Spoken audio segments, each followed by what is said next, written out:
Salam, bugünkü izahımız olacaq 9-cu sinif Azərbaycan tarixindən 10-cu paraqraf, yəni Milli Demokratik Hərəkat. Bilirsiniz ki, 1900-1903-cü illərdə iqtisadi böhran baş vermişdi. Bunu ötən dərslərimizdə də öyrəndik.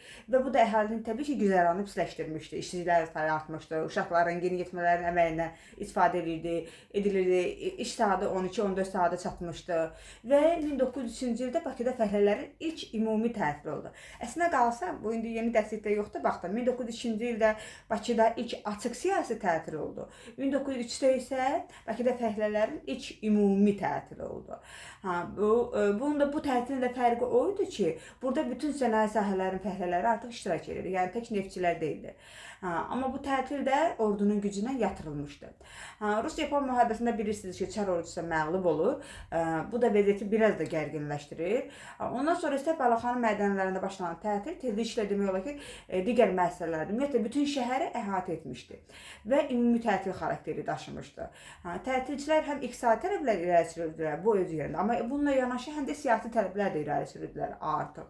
Və nəticədə neft sənayeçiləri ilə fəhlələr arasında müştərək müqavilə bağlanır. Yəni neft maqnatları ilə fəhlələr arasında müştərək müqavilə, Mazuk Konstitusiyası adlandırılır bu həm də.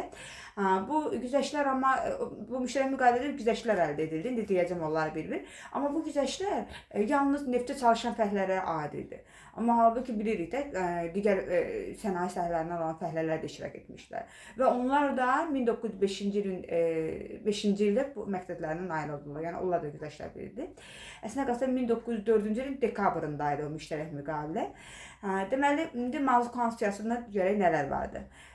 Deməli, burada fəhlələrin iş günü 9 saata endirildi. Əmək haqqı da artırıldı. Yəni iqtisadi tələbləri idi əsas bu.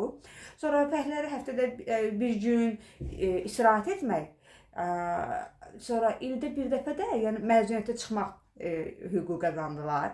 Sonra əmək haqqı ödənilərkən bu Cənubi Azərbaycandan olan işçilərlə axı fərqlər qoyulurdu. İndi o aradan qaldırıldı. Yerli fəhlələrlə Cənubi Azərbaycan arasında olan qeyri-bərabərlik aradan qaldırılmış oldu. Sonra kəntə hərəkatı. Kəntə hərəkatı ən çox bu Gəncə quberniyasında geniş yayılmışdı, geniş miqyas almışdı. 20-ci əsrin əvvəllərində də var idi bu qaçaqçılıq. Deməli, 20-ci əsrin əvvəllərinin qaçaqları kimlərdir? Dəli Alıdır, bir də Qaçaq Süleymandır. İndi bir şey deyim. Biz 19-cu əsrin ikinci yarısında olan qaçaqların adını öyrənmişik. 19-cu əsrin ikinci yarısında olan qaçaqlar kimlər idi? Qaçaq Kərəm Qazaxda, Qaçaq Nəbi Zəngəzurda. Bax, bunlar 19-cu əsrin ikinci yarısında olanlardır. 20-ci əsrin əvvəllərində olanlar isə Dəli Alı, Qaçaq Süleymandır. Bax, bunları fərqləndirib qarışdırmıyor. Ola bilər testlərdə əlaqəli şəkildə düşəcək. Mütləq lazım olacaq bunlar bizə. Yəni ayrı-ayrı deməli.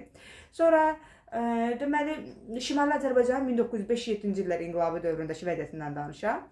Deməli, Yaponiya ilə Rusiya bilirsiniz ki, müharibədə məğlub oldu. Bu da siyasi böhranı daha da dərinləşdirdi. Həmçinin sosial-iqtisadi böhran da dərinləşdi. Ona görə də 1905-ci ilin inqilabının başlanmasına təkan verdi. Deməli, hərəkətin qarşısını almaq üçün əhalinin narazılığını başqa istiqamətə yönəldirmək üçün Rusiya hökuməti nə edirdi? Millətlər arası qırğınlar istifadə edirdi. Ən çox da burada, yəni bura köçürülmüş ermənilərin köməyindən istifadə edirdi. Bir də polisin təzyiqini gücləndirmək üçün Qafqaz canişinliyini bərpa edir. Yəni inzibati idarə sistemini dəyişir edir, Qafqaz canişinliyini bərpa edir. Qafqaz canişinliyi nə vaxt yaradılmışdı? 1844-də yaradılmışdı. 1883-də ləğv olunur. 1905-ci ilin fevralında olmalıdır, bərpa olunur. Ondan sonra isə burada Bakıda hərbi qubernator vəzifəsi təsis edilir. Bir də ki, Bakı şəhərində və ümumiyyətlə Bakı quberniyasında hərbi vəziyyət elan olunur. Və yəni Rusiya hökuməti bu düşdüyü vəziyyətdə yəni müəyyən güzəştlər etməli olur. Çar Nikolay söz, mətbuat yığınacaq azadlığı haqqında fərman verir. Bu qədər, sağ olun. Ardın növbəti izahımızda olacaq.